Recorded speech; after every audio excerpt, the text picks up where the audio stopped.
This is a program about changing your life.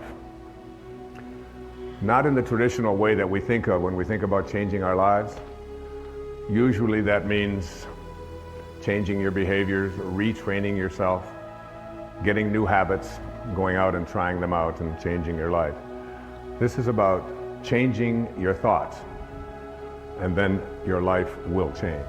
Change your thoughts, change your life. It's the name of this program, it's the name of the book. It is something that I very, very strongly endorse, that we have within us the ability and the capacity through the way that we use our minds and the way that we process things and events to make our lives totally shift and change around. And I can tell you that it doesn't make any difference what age you are, whether you're a teenager watching this, or whether you're someone in your 60s, 70s, 80s, or anywhere along the way, you can make that change. And I'll tell you, it happened for me. 2 years ago, on the 10th of May, I turned 65. And the next day, on the 11th of May, I had a life-changing thing take place for me. I changed the way that I was thinking about who I am, about what kind of a man I am, about what kind of a person I intend to be for the rest of my life and where I'm going. And something began to resonate with me that I had to make a shift and make a change at the age of 65. I had a wonderful office, which was really a townhouse. It was filled with over 20,000 books.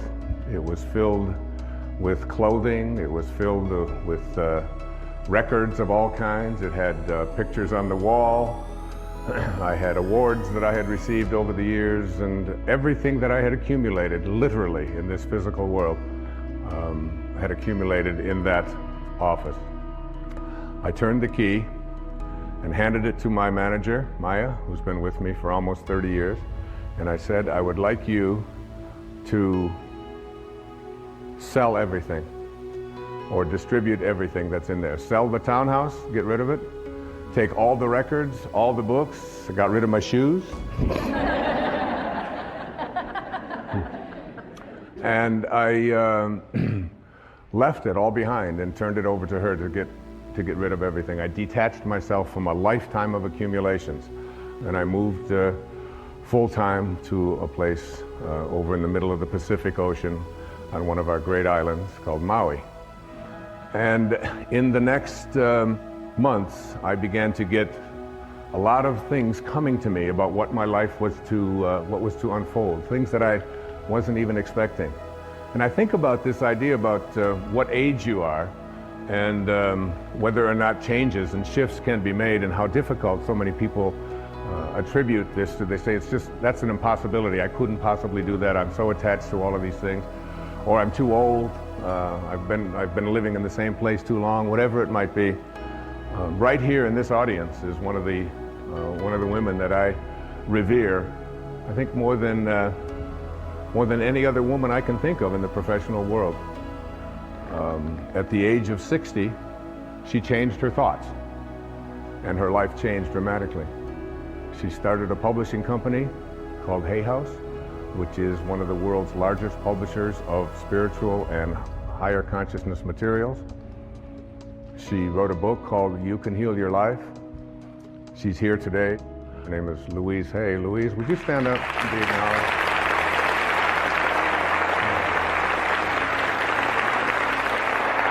Thank you, sweetheart.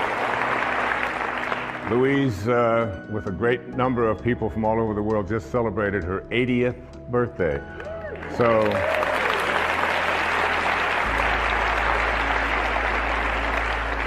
I should look so good even at 60, all right? And I'm just so deeply honored that you're here, dear. Thank you. What happened for me in the next few months was absolutely life-changing. I had a friend tell me who was severely addicted to all kinds of drugs and alcohol, who was basically very close to death. He refused all kinds of treatment. He wouldn't go through the programs and so on. But he read a book, and the book was called The Tao Te Ching. The Tao Te Ching. T-A-O-T-E-C-H I-N-G, Tao Te Ching. Tao in ancient Chinese means the way, the great way. Te is the term that means the application of or the virtue of. And Qing in ancient Chinese means book. So it's the book for applying the virtue of living the way. That's what this book means. And he told me that, and I thought, I've heard of the Tao Te Ching, I've heard of Taoism, I'm familiar with that. I had read about it when I was in college. I'd even lectured a little bit about it when I was teaching at a university in New York City, at St. John's University. It was something that I had sort of a cursory awareness of. But it wasn't something that I was really profoundly interested in. I was watching a TV show one night and someone talked about the Tao on there. I walk into a bookstore and there's a copy of the Tao. This is all happening in the 6 months or so that between when I had left and knowing that it was time for me to detach myself from all of the things that had been so much a part of my life and move on into a new area of my life.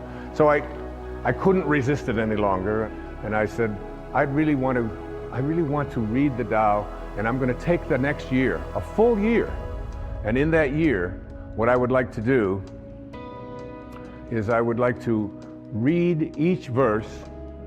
There are 81 verses in the Tao Te Ching. You can read it in an afternoon, but you can study it for a lifetime.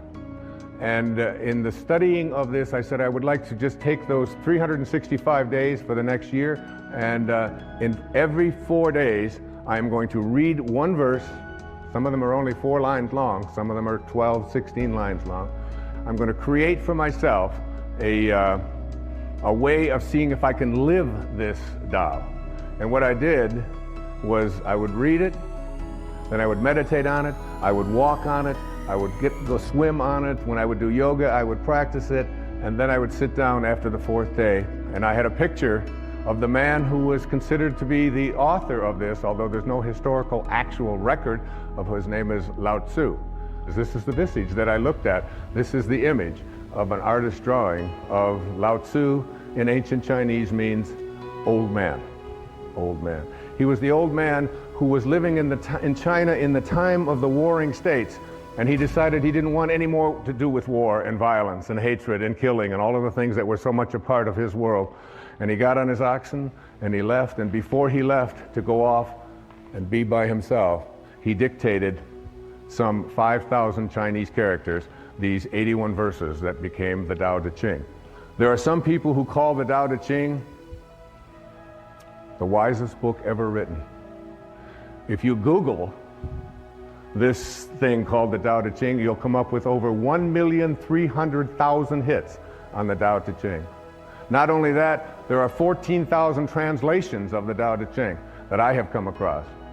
So what I did is I took 10 of those translations, the ones that seem to be the most relevant, the ones that seem to have the most meaning to those people who lived in this part of the Western world, and I combined them into what I consider to be the most useful translation of the Tao Te Ching. And each morning I would get up and I would look at this picture and I would ask, what is it that you would say to the people who are living now at this time, given the conditions that we have in our life right here? What is it that you would do?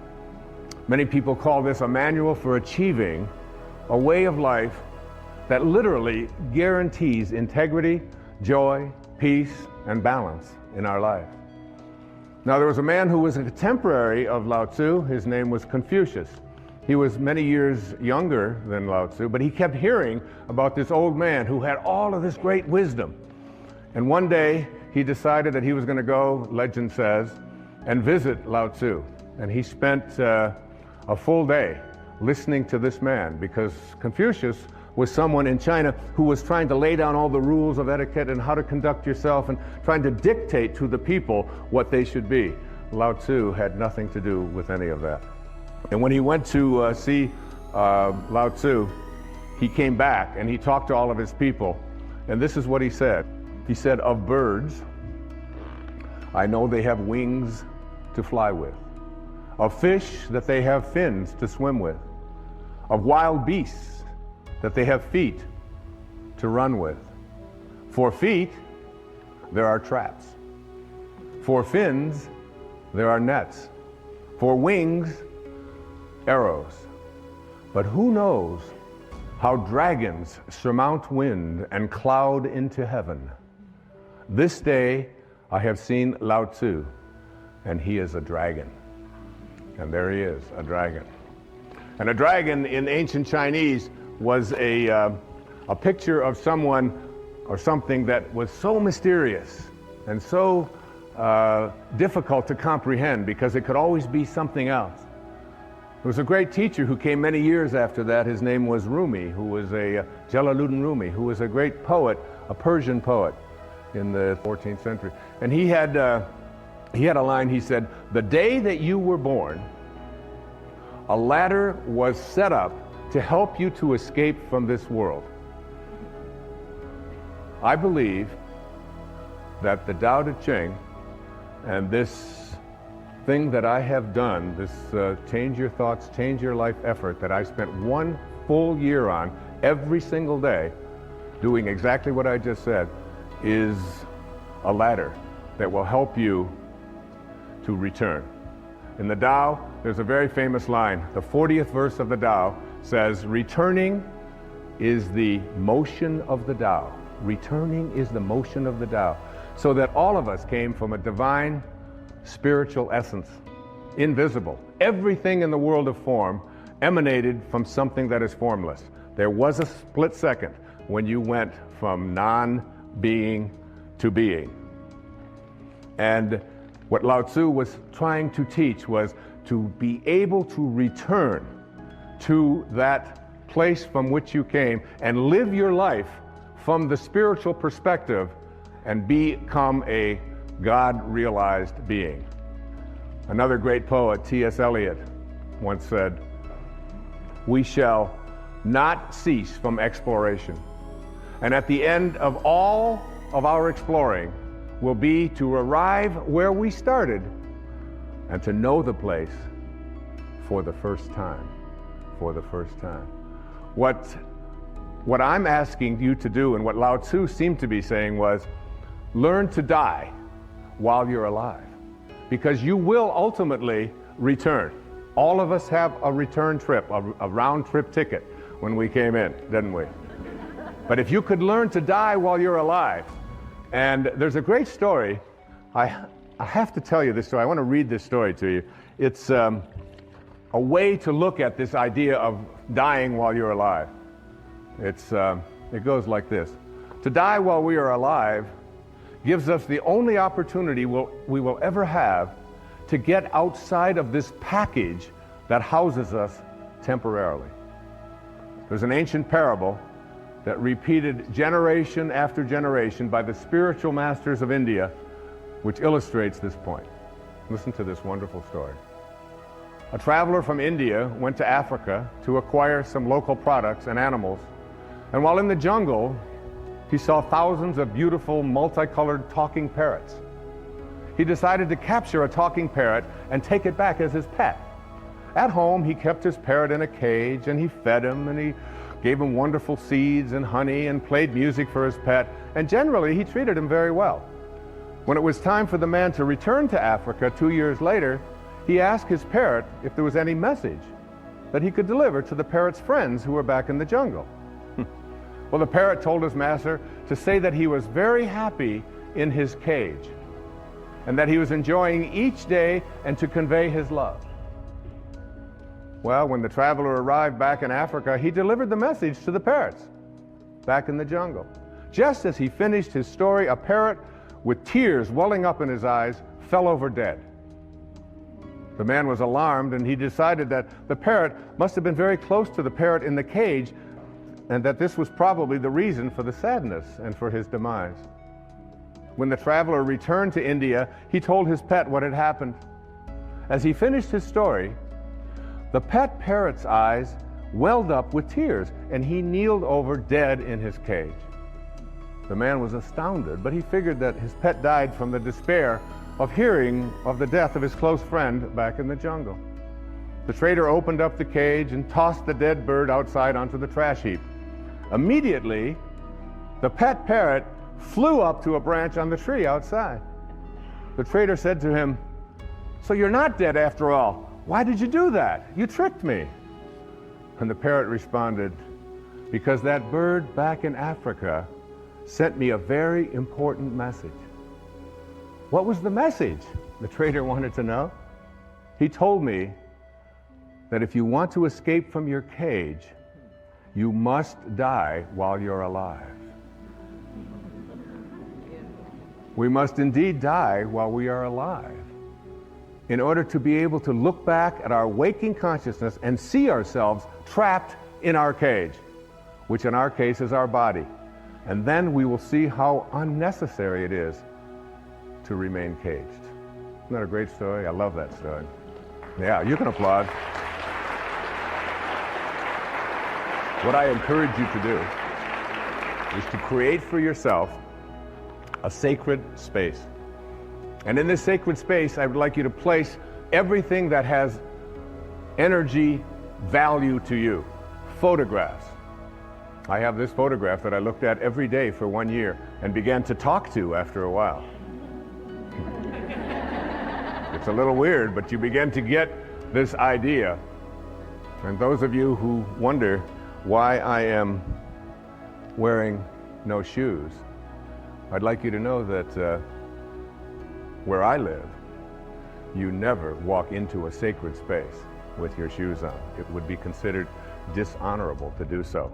And to me, this stage, this setting, this beautiful place, and this beautiful symbol is a sacred, sacred space. I live without shoes. I heard it said once that if you wear shoes everywhere you go, the whole earth will feel like leather. And it's nice to feel what the earth feels like and to feel that naturalness.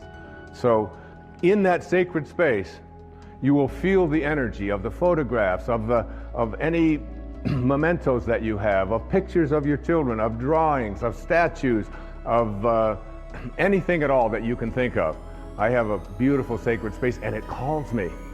And as it calls me, when I go into that place that is so profoundly sacred to me, the most beautiful things begin to happen for me, particularly in the middle of the night when no one else is up, and I feel closest to God, and I feel closest to this beautiful old man who sent so many important messages to me through his Tao Te Ching and in my meditations to help me to create this program, Change Your Thoughts, Change Your Life, Living the Wisdom of the Tao.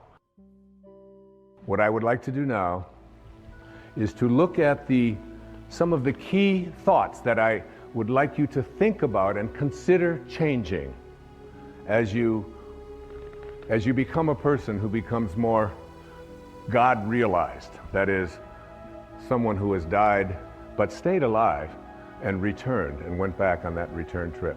The first of these thoughts to change is to change the idea that I can't trust in my own nature to I trust in my own nature. Did it ever occur to you that you have a nature?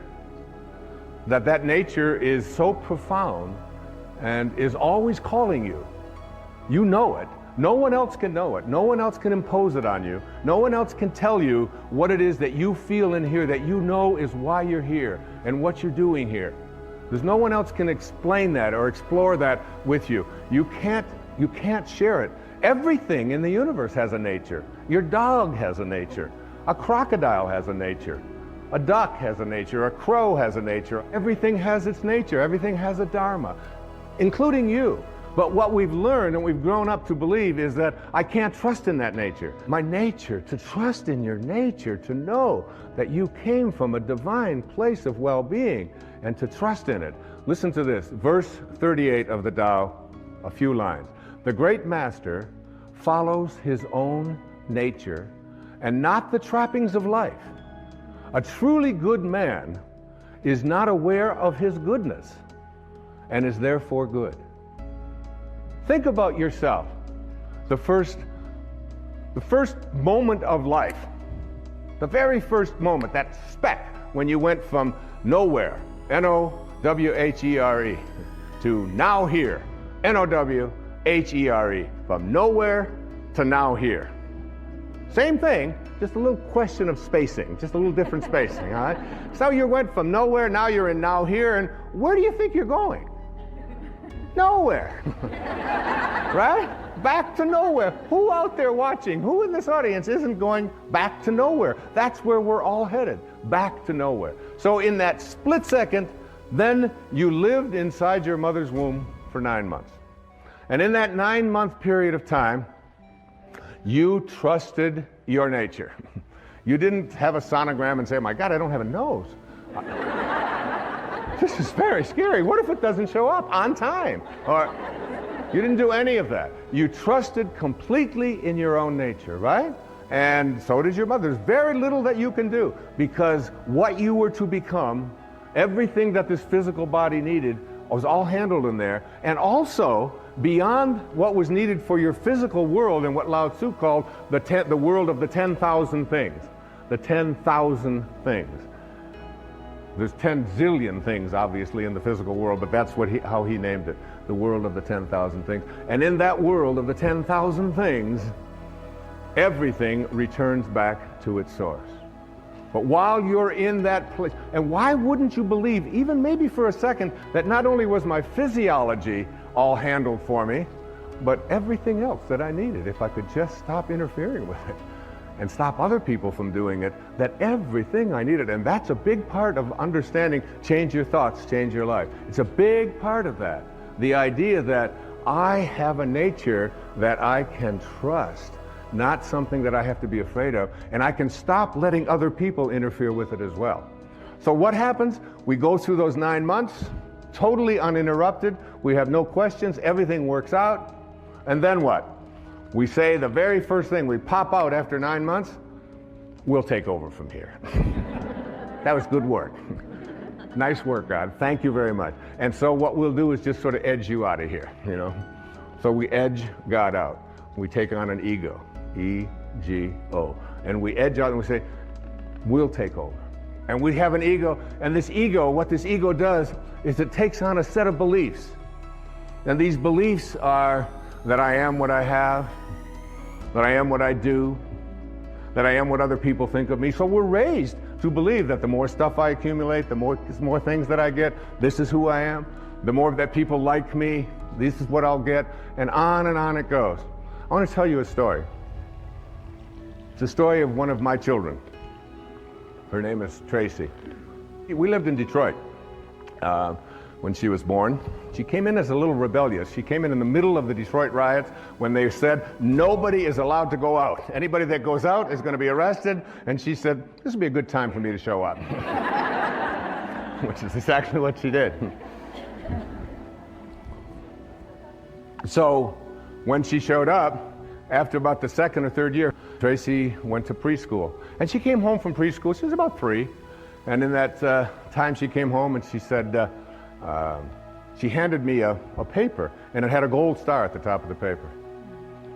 And I looked at it and I said, and she said, Daddy, I got a gold star, I said, I'm not really interested in gold stars. I said, but what are you doing? What is this? What? She said, well, we did something in school called adding, and I got them all right, and I know how to. I said, adding? I can't believe, you're 3. You can't learn to add when you're 3. And I went through this whole long thing about adding and how terrific it was, and she kept saying, Daddy, the gold star, excuse me, but I was the only one in the class that got a gold star. I got them all right.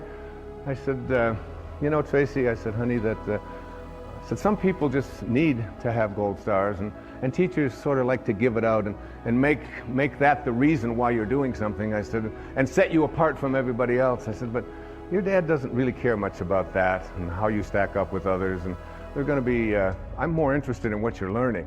And she said, okay, she was used to that. She had a weird daddy, and she knew that. So about another month or so, she came home with a paper that had looked like it had a gold star on it, but it had obviously been taken off. Her little thumbprints were all over, but there was a place where there had been a gold star. It was taken off. And I said, what's this? Oh, she said, we're now doing subtraction. And I said, subtraction? That's amazing. And I took over by her dresser. I said, you know that money you've got in your piggy bank? I put it in my pocket. I said, that's called subtraction. Isn't that great? And she said, give me that money back. And we talked about subtraction. Finally, I couldn't take it anymore.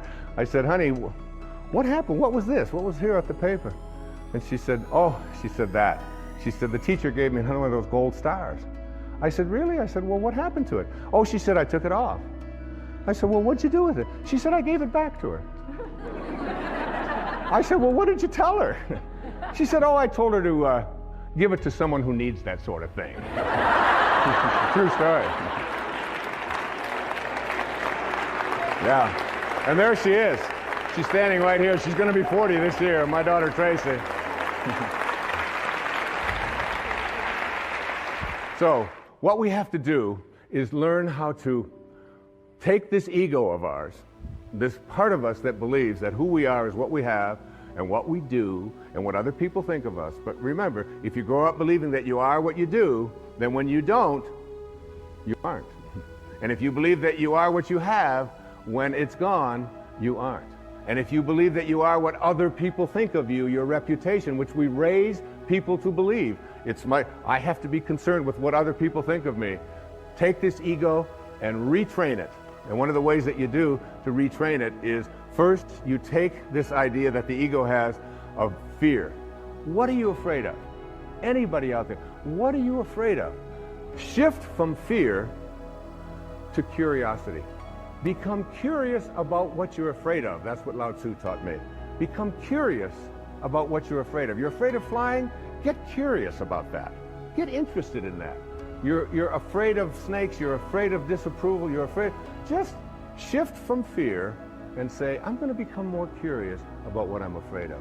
And then take all of the things that you're attached to, like all of your photographs, like all of your furniture, like all of your clothing, like all of the stuff that you find so much attachment to, and start letting it go. Start letting it go. You know, the day that I turned that key on May the 11th in 2006, I didn't even know where it was going. I just knew there was a shift taking place. I felt freer than I'd ever felt, I think, in my life.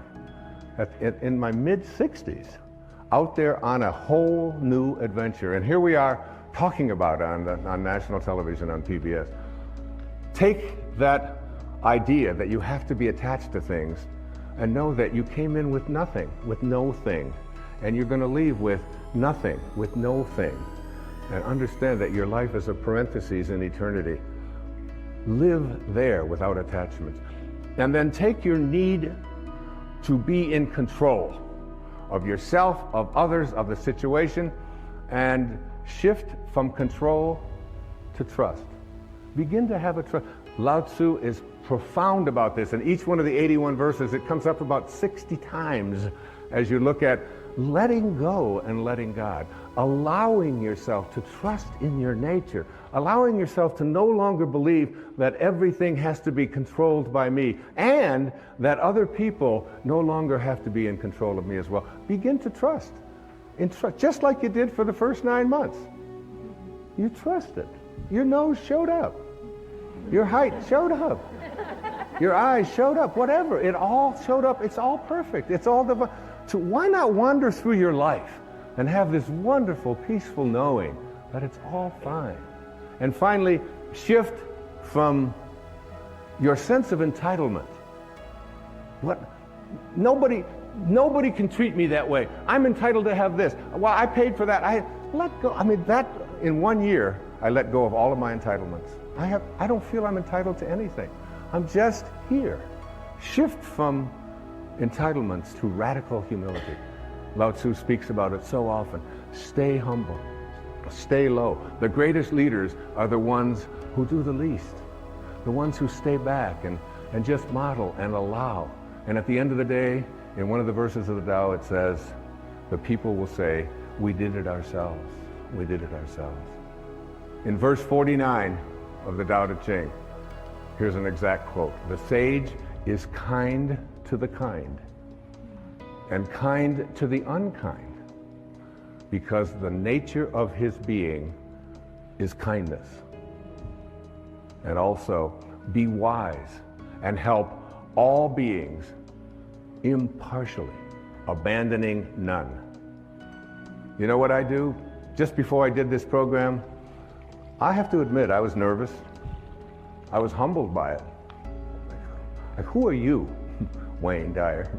Who are you to read the Tao and believe that you can interpret it on television and interpret it in a book and spend a year and say, like, I got real humble with that. And you know what I say? Tao, which is just another word for God or source or Krishna or Allah or whatever you want to call it, guide me.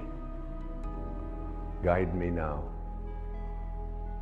I have that awareness before I come out. If you knew, it says in the Course in Miracles, if you knew who walked beside you at all times on this path that you have chosen, you could never experience fear or doubt again. I remember Mother Teresa saying to a dear friend of mine who was asking what could he do to do something for her. His name was Pat McMahon. He was on KTR radio in Phoenix. And finally Mother Teresa said to him, you can do something for me. She said, tomorrow morning, get up at 4 a.m. and go out onto the streets of Phoenix and find someone who's living there who believes that he's alone and convince him that he's not. That's what you can do. That's how saints talk. That's how Lao Tzu spoke. Okay, let's go on to the next thought, to change. So you're changing from not trusting in your nature to trusting in your nature. You change your thought from I need more to what I call living contentment. What is this thing about more? It's the mantra of the ego, isn't it? I have to have more. I have to collect more stuff. I have to have more friends. I have to have more money.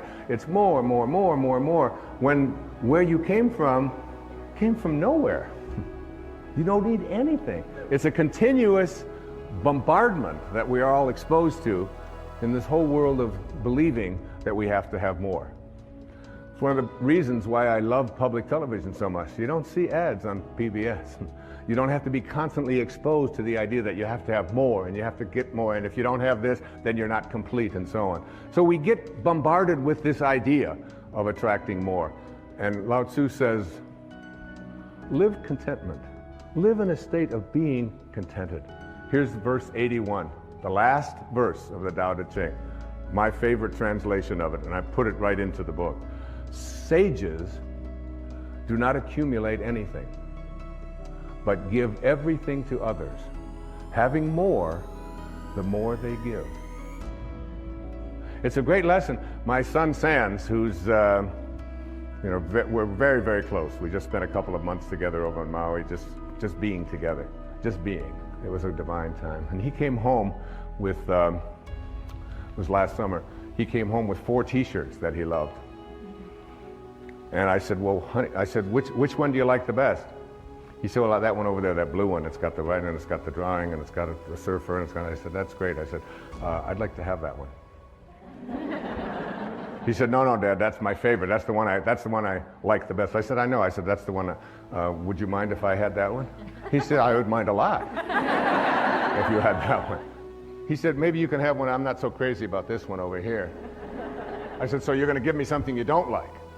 I said, that's the one. I love that because we have the same taste. Could I have that one? He said, Dad, you're crazy. He said, you can't have my favorite t-shirt. I said, well, I want you to think about that. I want you to think about detaching and letting go and not needing to have more. And he's heard me talk about this stuff his entire life. So finally, he just, I went in and I tried it on and I said, this thing looks so great. Looking in the mirror, he said, Dad, that really is mine. I said, yeah. I said, but you're going to give it to me. He said, no. I said, yeah, well, just think about it, because I'm your dad and I'd really like to have this. And so he reluctantly parted with it. And so that evening, I was still wearing the shirt, and he looked at me and he said, oh, that's my shirt. I said, Sands, I said, you gave me the shirt. I said, I'm going to wear this shirt until you are happy that I have your favorite shirt. I'm never going to take it off until you are happy. He said, well, you'll be wearing that shirt a long time. I said, well, that's okay. So I wore it. The next day I got up. I slept in it that night. I got up the next. I did. I got up the next morning. I put it on, and that Sands would come in and he'd look at me. I said, oh, you're still not happy that you gave me something that you really love, because this is what it really means to be a sage. This is what it means to be a divine being, to be someone who's willing to depart with not the things they don't like, but what they do like.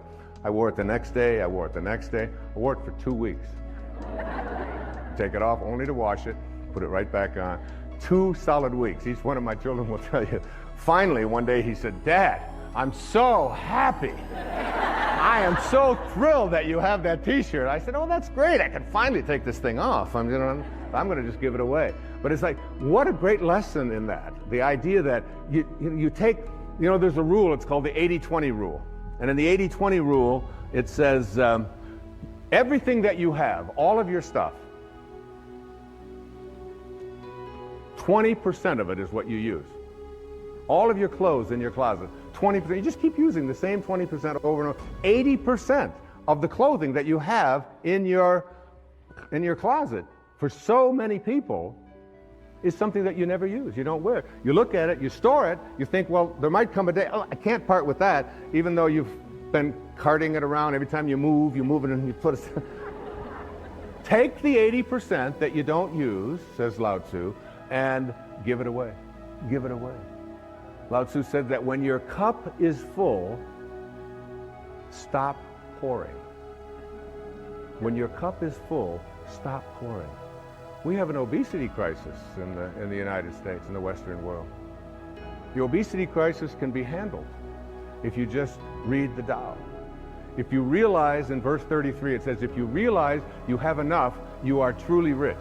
If you could just learn something called portion control, where you just take a bite and you say, is my cup full? Stop pouring. In other words, instead of filling yourself with that which is already a surplus, in the Tao it teaches us to take surpluses and to reduce them, and to take deficiencies and increase them, so that we create balance in our lives, to be in balance. You can take the jewelry that you don't use. You can take the clothing and then once you've given away the 80% that you don't use, take one of the things that you really like and practice giving that away. It's such a wonderful way. Listen to this poem. It was written by a great Persian poet named Hafiz.